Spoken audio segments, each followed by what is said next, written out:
It had been a while since I caught up with my friend John. John grew up here, but after graduating from university, he moved away. Still, he comes back now and then to visit family. He's also got a deep love for ghost stories, which is one of the many reasons we get along so well. I actually mentioned John before. His dad was the owner of the downtown building with the tunnel that had to be sealed due to cucaracha infestation. We met up for coffee, and after swapping stories for a bit, I told him about my time in the tunnels. He nodded along, saying he'd heard about the bowling alley but never got the chance to see it himself. Not that I would, he added. I hate cucarachas. I swear they can sense me. Ever since I lived in that apartment that was infested, I see them everywhere. Before that, never saw a single one in my life. Now it's like I'm marked. That led us into a conversation about creepy experiences, and that's when John said, "Actually, I do have a weird story for you." John explained that when he was in elementary school, one of his friends lived near him, but later moved out past the airfield. Maybe because of the move to a more rural area, the friend's cat was always trying to escape outside. Most of the time, the cat would be gone for a day or two and then show up again when it got hungry. But one day, it didn't come back. John said he helped his friend look, but they never found it.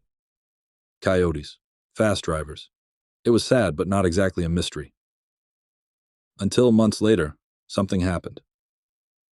His friend had picked up a part-time job and was driving home late one night.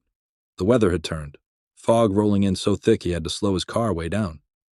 That's when he saw something glowing faintly on the side of the road. At first, he thought it was a reflection or something, but as he got closer, he realized it was a cat. Not just any cat, his cat. It sat there, staring at him, its fur shimmering slightly like a mirage, almost out of focus. He pulled over, got out of the car, and called out to it. The cat just sat there. Not unusual.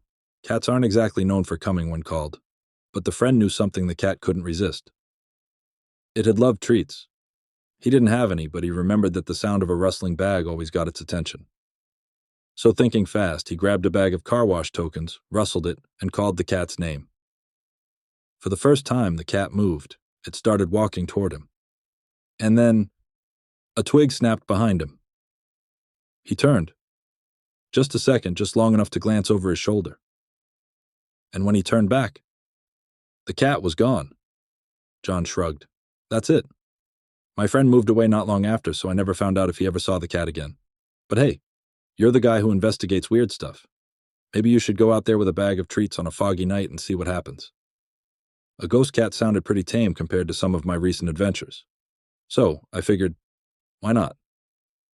John gave me the location, I picked up a bag of cat treats, and I waited for the next foggy night. When the weather finally turned, I drove out to the spot John had described. The fog was heavy, curling around the trees, muting every sound. I slowed the car, scanning the roadside. And then, I saw it. A faint glow, just off the pavement. I eased the car to a stop, heart beating a little faster. There it was. The cat.